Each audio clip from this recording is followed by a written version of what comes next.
Here we are back from Jimmy's and we've got our wheel turned out and ready to go. So I'm taking some preliminary measurements on it because I've got to make a spacer out of the piece of this pipe to press down inside there. So I'm starting with my measurements, and I don't want a heavy press on it. 2" .2285. So we're about 2" 229 thousandths of an inch roughly for the inside of this. And I know that the inside of this pulley might just be a hair smaller, so I'm going to check and see because we want everything to be able to fit on. So I think it should be 2". I'm just going to check this one as well. I think they call it 2.200. 2" 200 thou. That one's a little bigger there. It's like 24. 2,208 thou. And I'm 229 here. Check out my internal calipers just to be sure. 2" 229. So 2" 229 thousandths of an inch.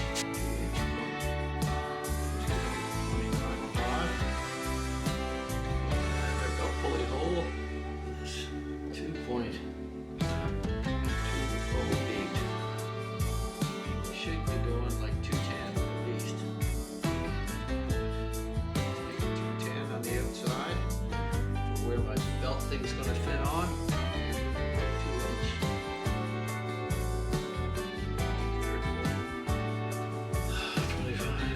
45, 46, 47. So 247 on the outside. And we'll want to make a press fit in there of a thou or two in there is all we need to hold that in. It doesn't have to be pressed in super hard.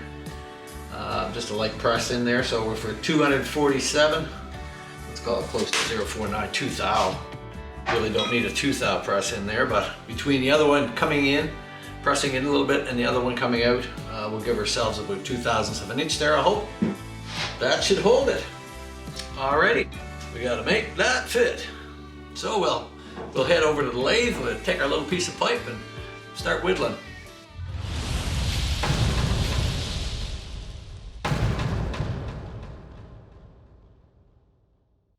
So now we got it mounted up in the lathe here, and we're just going to start turning it down, turn the outside of it down, turn the inside of it down, get everything to fit, and then part the thing off, and hopefully everything will be cool. So let's take a light cut and see where we're at.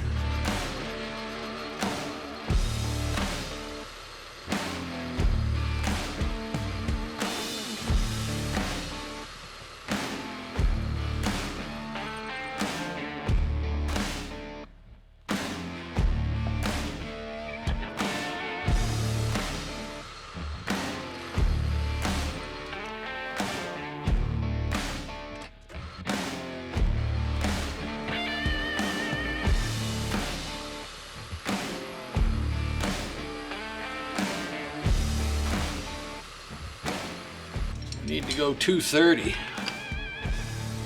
Way down. We're 3 something now.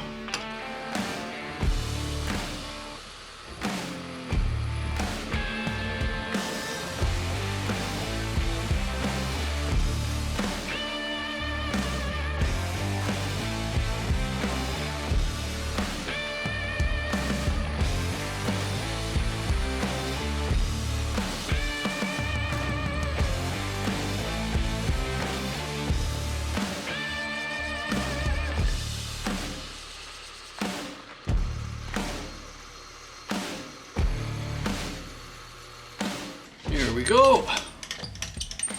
All right. Now we'll just move it out a little bit, get our size to where we want it, and turn it down so that this will go into the pulley, and we should be good to go.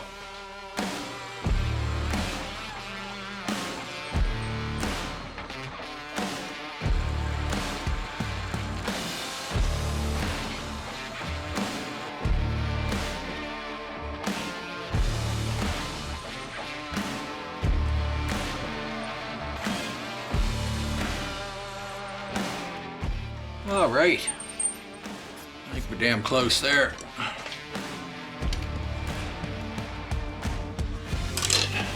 40.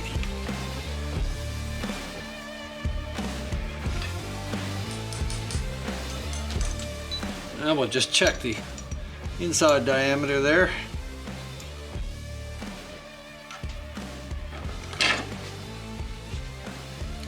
That should do it. By the time I press the inside one and the outside one out, we should be fine there. I'm just going to take a little cut into here to take a little bit extra so the bearing won't have to press right from the very end of it.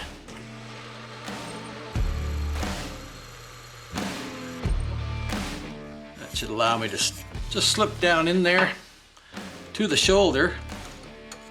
That's what I'm looking for before I have to start pressing it. Here we go. And we'll just cut a little bit off of that. Just take the edge off in there. Just a little cut off the outside of it here. And then I'm going to turn it around and cut this depth down to what I need.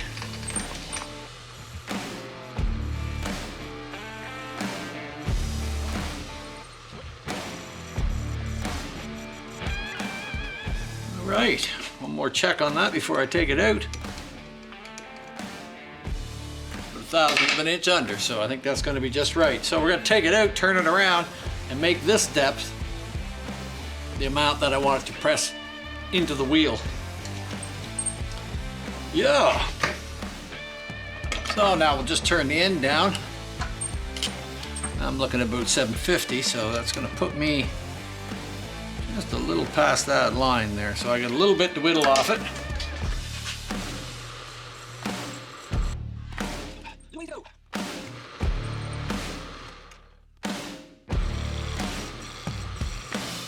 There we go.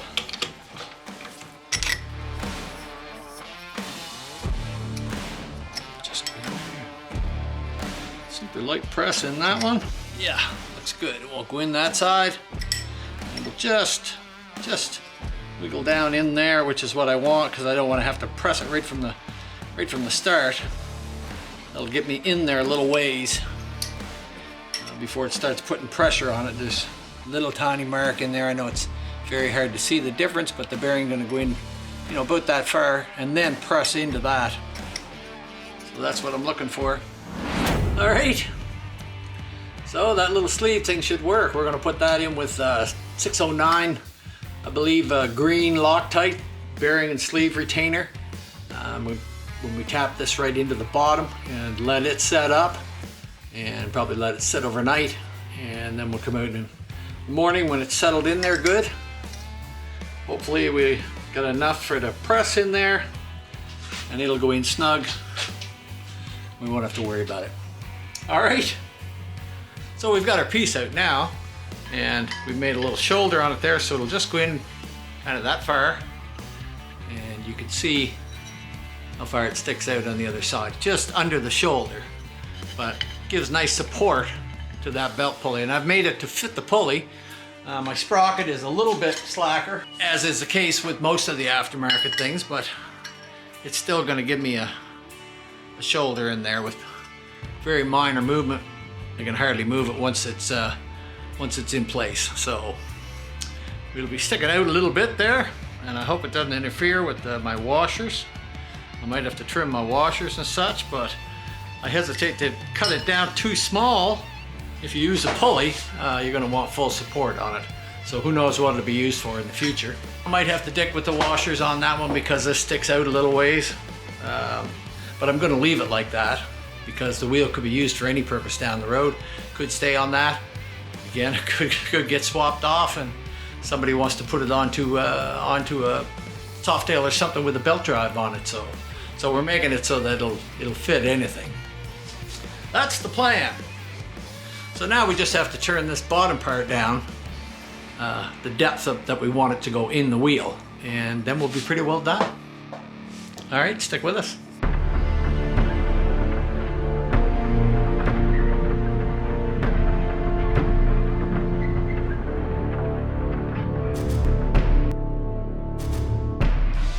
we'll spray a little contact cleaner on here and just give everything a good wipe out inside.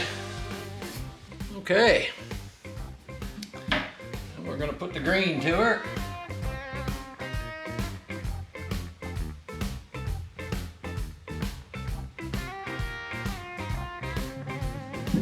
One there. Now, we'll try to tap it down in there.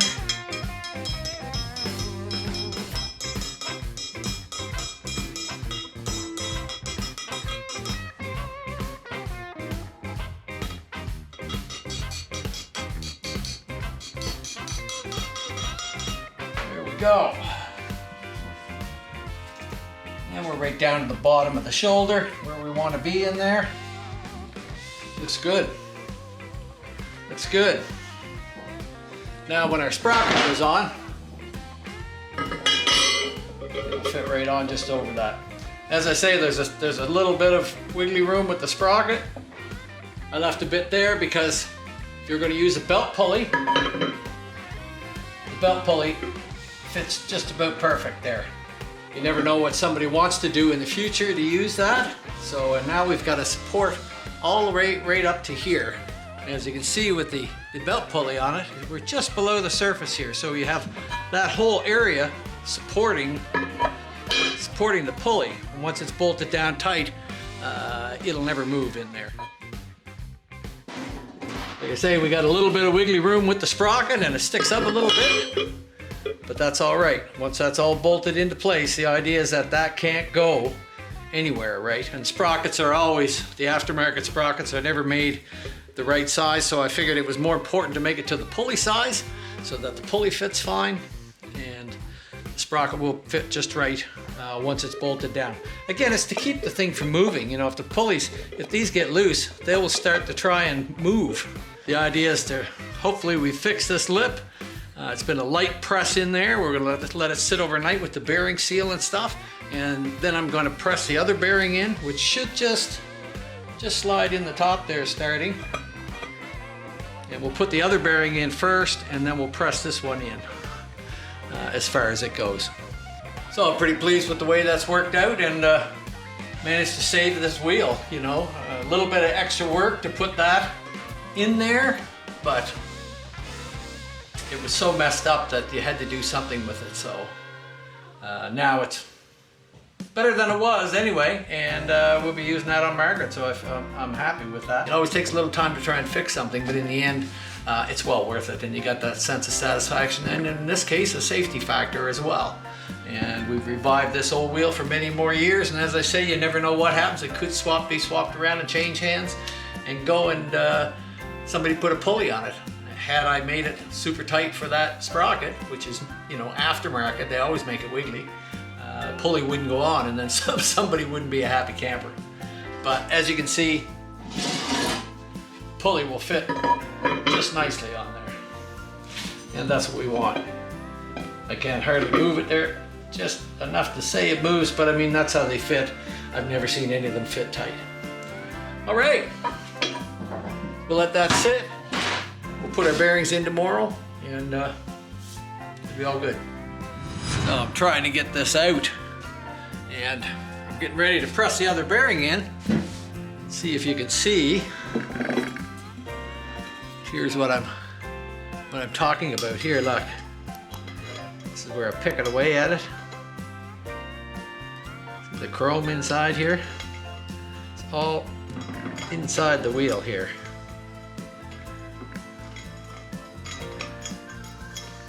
Certainly can't get it all out, but I can try to loosen up what I can, because that'll just ball up there when I try to put the bearing in. Anything that's not loose, look at that.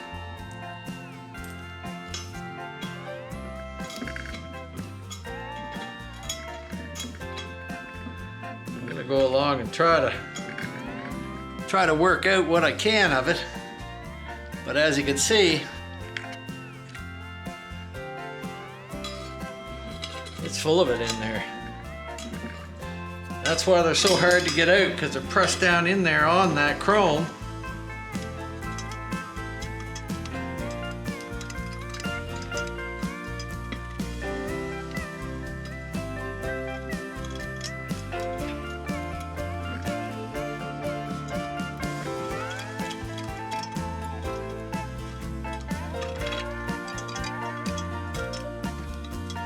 Yeah. Well, I'll just have to keep working away at it here and get out what I can.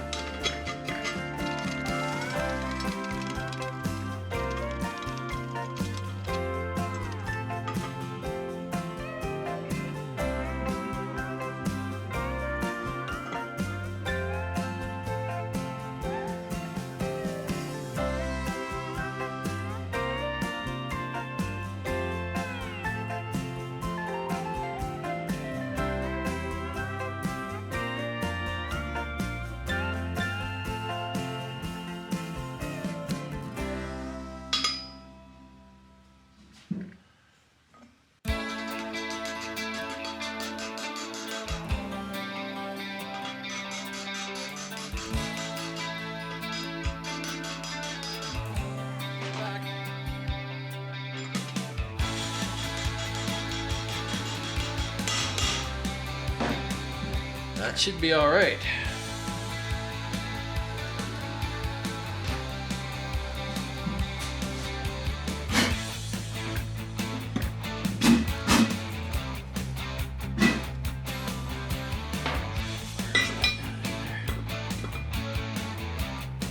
There.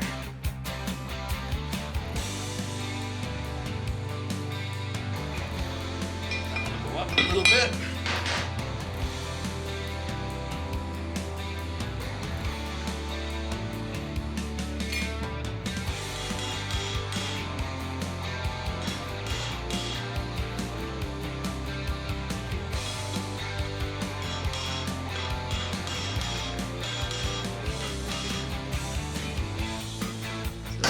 Go in a little farther.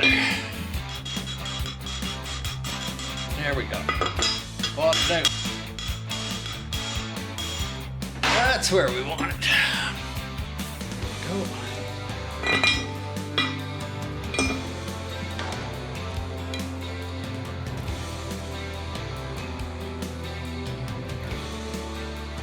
It's up there. So when this one goes in there, it'll be right where it's supposed to be. So now all we got left to do is to put our bearing in. And I've measured this out here, and we've got, you know, about 1 thou to 1.5 thou press fit in there, so which is not really tight, but it's tight enough to certainly hold this in. I'm just gonna put a little oil on the bearing, and I'm gonna oil up the inside of the hole a little bit to try and make things go a little easier. Should be fine. And we'll start it in there. I have a little bearing here. That's not the exact outside diameter, but pretty close, and it will fit down in the hole. What I want to do is just to be able to pound the whole thing down in there and not put extra pressure on the center. So I've got a little plate, a steel plate here that I can put in, and I can put this in to pound on. Now this lets me know that when the center one bottoms out, nothing's going to go any farther. I don't want to be forcing on the outside of the bearing to force it down and have the center pushing up on this. So I'm hoping that that's going to help alleviate it. I think I got a little tiny speck of dirt in there. Let's see if I can get it out. Let's see if she goes. We'll start her in.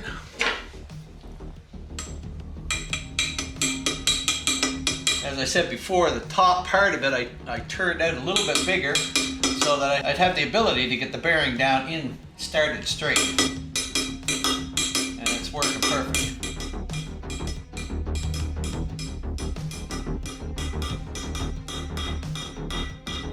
Okay, now I can feel that I'm getting up to the hard part. So I'm just going to put this on here. Maybe I'll use this one. This is the right size here.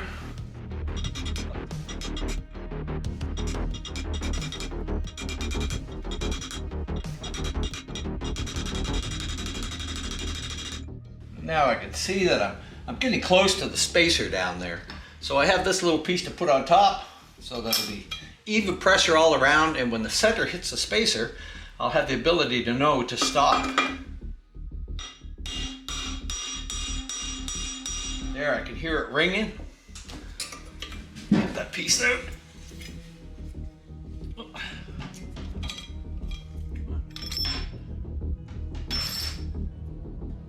and it appears I'm down on the spacer hard in the center. I'm going to give it one more little tap, like that, just to make sure. No, I can tell by the ringing sound that I'm down in there. And I can see that I'm matched up and that spacer is well in place. All right, bingo bango. So I'm just giving her one last little kind of wipe off with some polish in there. Got so many fingerprints on it from, you know, having it up to the jimmies and dealing with all those sorts of things. And it's hard to get at the back of it here once we get the sprocket on and such. Oh, I just saved myself a little work. Give her a quick wipe. Now we've got our sprocket ready to go on, and it's a 51. I would have preferred to have a 48, but I don't have one, and I have the 51 in stock, so I'm going to use that at this time. I'm going to put some red Loctite on all of my bolts. Because I had broken off studs inside that we had to get out, we had to deal with the holes maybe a little bit bigger than what they should be, as tight as they should be. And that will happen, but it's unavoidable. You can't do anything about that. But I've run a tap through and cleaned everything out. I've also gotten myself longer grade 8 style boats. And these are about a ½ inch longer than the ones you will get for stock pulley. So we're going to put those in, and I know I've got thread all the way down through. And yeah, they're not chrome, but they're grade 8s. Quality over looks, again. As you can see, our lip is there. It's done its job. And will help keep this sprocket, even if it started to come loose or something, it'll keep it from working back and forth. And as you can see, I put them all in finger tight.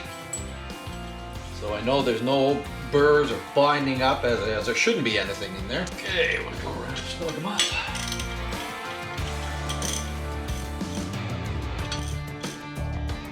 In a crisscross pattern. Okay. Not sure if I'm going to be able to hold that here and get the torque that I want. I may have to wait till they're on the bike, but I think so. So I'm going to try here.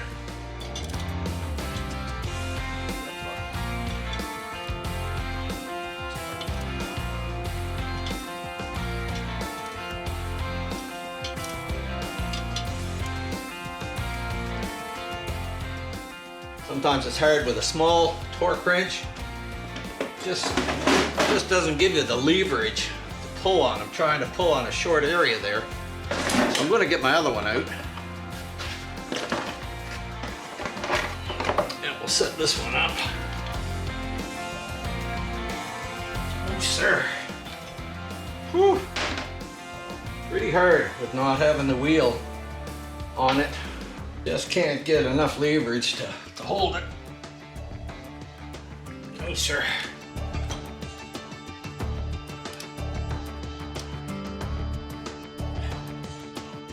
Sir.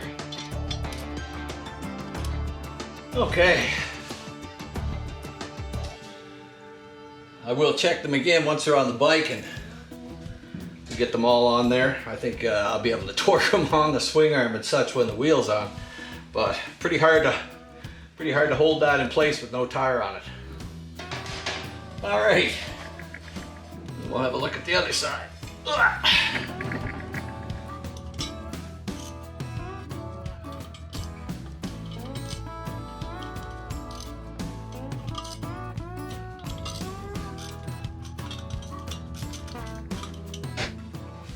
Okay, that off. All right. So I bought a new disc. Was a sale, so I always try to save some cash on some things. And I wanted to put a brand new disc on with brand new pads. And this is what we got.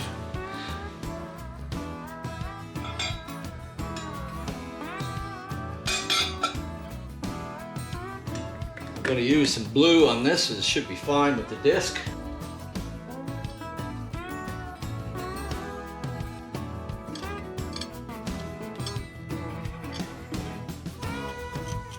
Okay, and we'll have to torque those. So it says 35 to 45 pounds on the rear disc. So I'm going 40.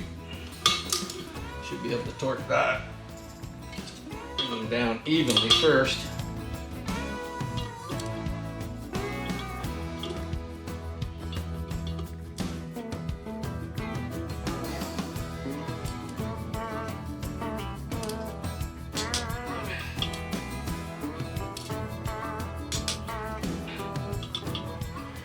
All right.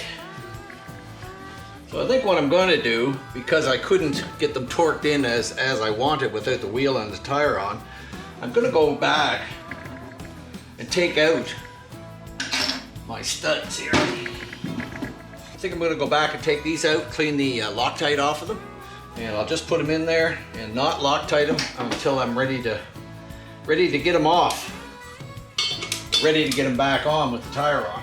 No good trying to torque them a week or two later once the red Loctite is set up.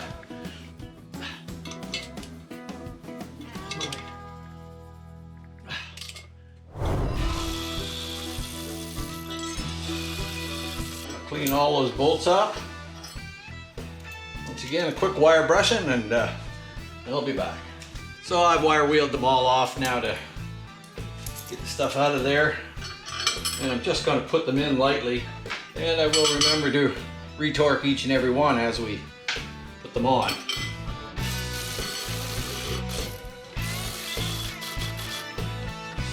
All right, now the next thing to do is take it over the bike, slide it on, and let's see where we're going with it, and maybe getting the brake stay in place where it should be.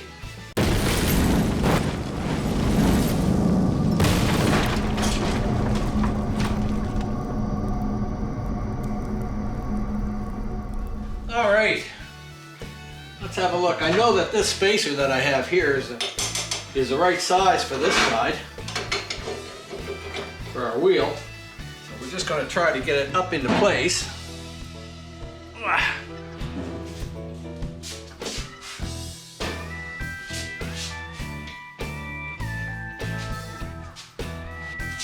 Probably make a two-piece one in there, because this is going to be fairly snug.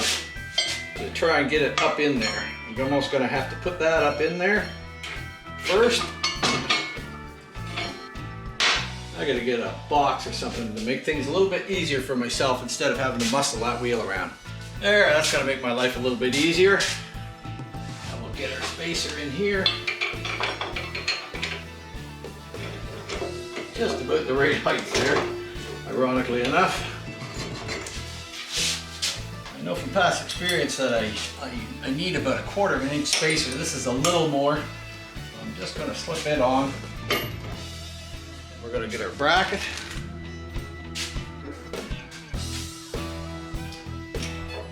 Slide it through there.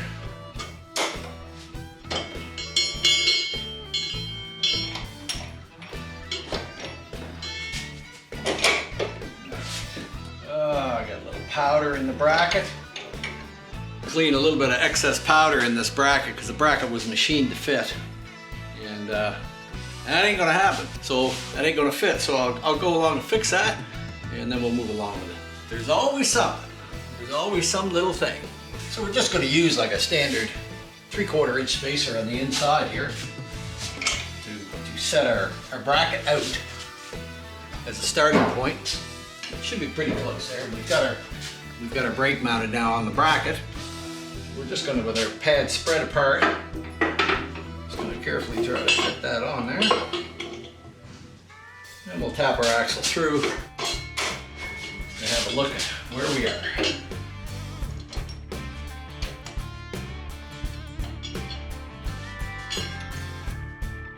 And with that 3/4 inch spacer, our brake is pretty well centered on our disc here. So I think I'll just turn this one down to 1/2 inch for the outside, and it should fit a little better than the other ones. That's the plan. It's always fooling around with spacers to get it lined up. Like I say, I know what this side is, so it's just a matter of putting the brackets on the other side to get it set up. So I'll go spin this out, and then I'll be back. So what we're doing here is just lining up our spacers. Down in here is your your standard 3/4 inch type of one, and I need one for inside here. And what I've got one is about 450 thousandths of an inch, which is just going to go down in there, and then we can tighten our wheel up, and it should be all good. So we'll get our little piece in, shove our axle back out, enough to get our little spacer in there.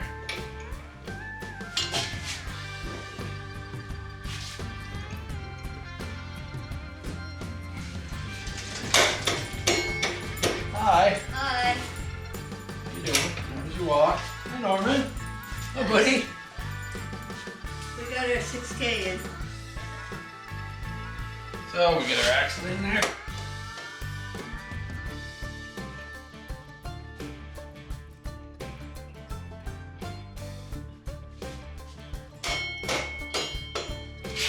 There we go. I have to tighten it up to see which way it's going to pull the brake a little bit. If it's just sitting there all slack, you can't really tell which way it's going to go. And I'm staying pretty well in the center of the brake pad there. You can actually see light through both sides, so that's a good thing.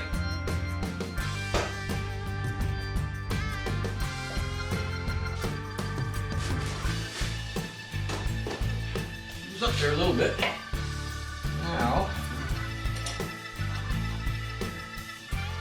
that looks good. That looks good. All right, and I got that older bracket, which will add a little bit of chrome down there. And she's set up almost in the center. I could go out a little bit this way, but I don't know if it's necessary. That's pretty close to the way she is. So there you go. That's a new wheel for Margaret. She's gonna look good with that on her. Disc, I like the disc instead of having the standard style disc on there. It just adds more chrome to it, and it's stainless steel, so it'll stay nice and shiny there. So there you go, we got a nice new wheel for Margaret. It looks really good. I'm really pleased with the overall visual of it. Everything is nice and shiny there. It'll be a nice contrast between the black and the chrome. And with our little bracket now, we've got 2008 up 4-piston brakes with a 11.8 disc, which is thicker than any of the other discs also to dissipate heat, and it'll stop Margaret on a dime. So let me know what you think. Now, I have to move on to some other stuff. There's lots to do, miles to go before I sleep, but some of the big things are getting done now, and I feel good about that. And it looks good on there. I like it. So there we go, we got the tape off it now, so it looks a little more presentable, but it's a nice looking wheel, a nice looking setup, and I'm glad that I went through the trouble to get it ready for Margaret. Definite improvement. It just goes to show you, don't throw things out unless you know you're done with them. Sure, if the part's cooked and finished, it's done, it's garbage, chuck it out. But if it's a rebuildable part, it pays to keep it hanging around, I find. You find yourself in a situation lots of times going that, I remember that part, I could maybe modify that and make it work and save me a few dollars. So that's what it's all about. And this here is a prime example of a wheel that I thought was dead and gone. But now it's a definite improvement and more than useful for our application here. All right, on to something else for Margaret. So if you enjoyed this video today, like, subscribe, comment, ring the bell, do those kind of things. It helps our channel to grow. I hope that you found some of this information useful today. Getting the studs out is a big thing that a lot of people don't want to tackle because they look at it and think that it's too much trouble. And sometimes it just doesn't come out as well as we had there. Drilling holes into them and trying to put easy outs in them, I never had any luck with that. I always broke the easy out off in it. So I hesitate to ever use that system. But in this case, like I always say, if it's no good already, you can't really hurt it. So this is a way that you might be able to repair a wheel and fix the lip on it and get it ready so that it's once again usable, especially if it's a cast wheel. All right, we'll see you next week.